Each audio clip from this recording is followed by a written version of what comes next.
ई अध्यापक आपका स्वागत करता है।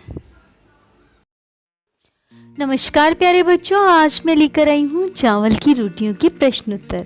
शुरू करने से पहले आपसे गुजारिश है कि मेरे चैनल को प्लीज़ सब्सक्राइब करें, क्योंकि आप लोग देख के चले जाते हैं और सब्सक्राइब नहीं करते हैं, तो प्लीज़ सब्सक्राइब करें।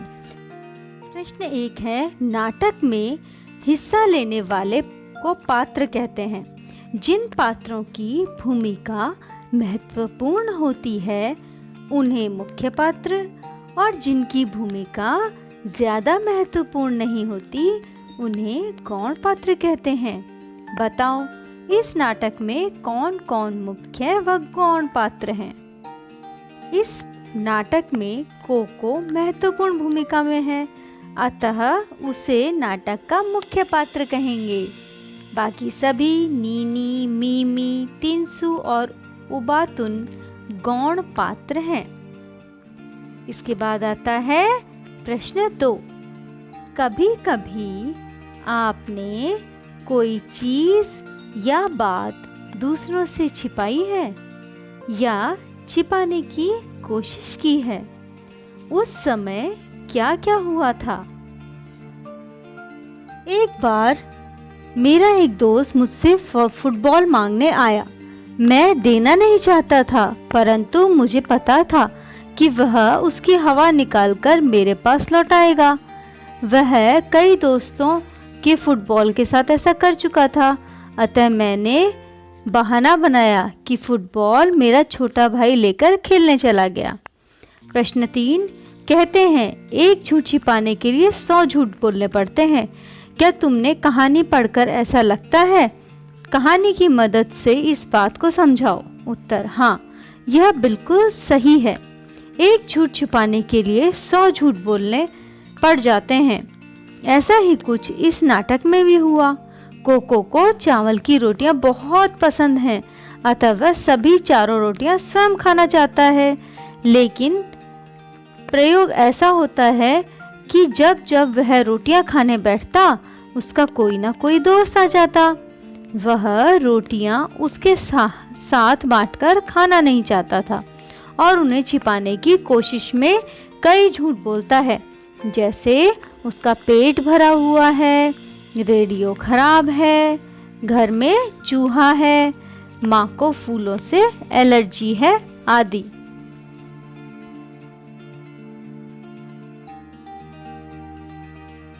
आपसे गुजारिश है मेरे चैनल को सब्सक्राइब ज़रूर करें। अगला प्रश्न है, कोको की माँ ने उसके लिए चावल की रोटियां बनाकर रखी थी।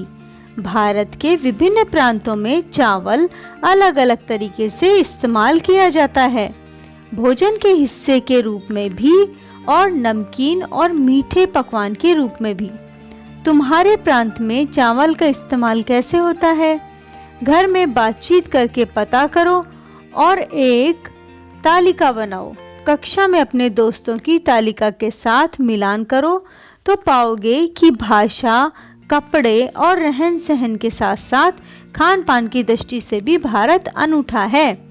उत्तर, हमारा प्रांत दिल्ली में चावल का इस्तेमाल निम्नलिखित चीज़ें बनाने में होता है। खाने में प्रयुक्त सादा चावल, उसके बाद नमकीन चावल, इसके बाद मीठा पुलाव, नमकीन पुलाव और रोटी। तो इस तरह से चावल के विविध प्रयोग बताए हैं। आप जिस भी स्टेट में रहते हैं वहाँ पर राइस को कैसे यूज़ करते हैं आप बता सकते हैं, जैसे खीर के रूप में या डोसा बनाने में।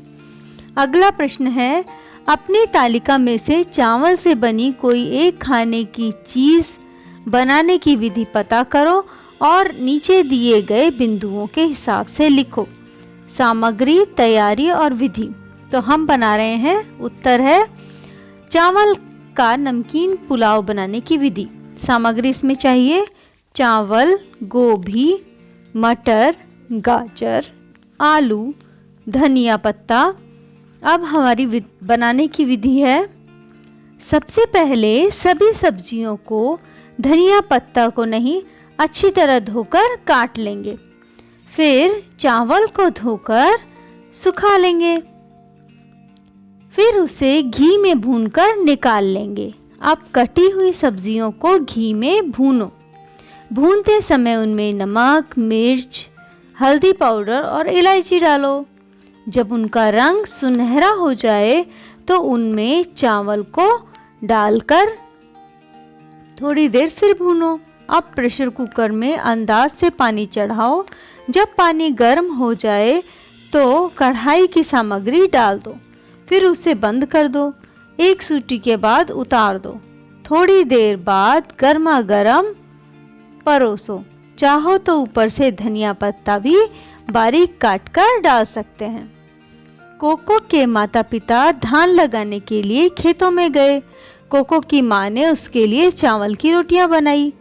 एक ही चीज़ के विभिन्न रूपों के अलग अलग नाम हो सकते हैं। नीचे कुछ ऐसे शब्द दिए हैं, उनमें अंतर बताओ।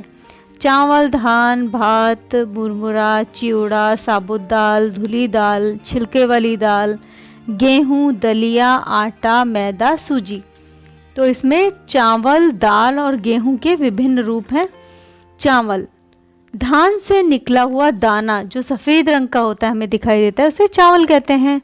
धान किसे कहते हैं? जब उसके ऊपर एक ब्राउन कलर की कोटिंग होती है, यानी छिलका होता है, छिलके लगे चावल को धान कहते हैं। भात, जब हम चावल को पका देते हैं तो वो भात कहलाता है। मुरमुरा चावल का भुना रूप है और चिवड़ा उसे उबालकर कूटने के बाद बनता है।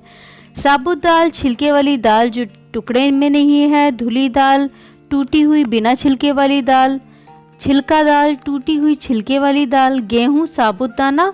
दलिया, गेहूँ के दानों का दलिया बनाया जाता है। आटा गेहूँ के दानों को पीसकर बनता है। और मैदा, गेहूँ के दानों को बहुत अधिक बारीक पीसकर मैदा बनाया जाता है। तो ये हैं इनके विभिन्न रूप।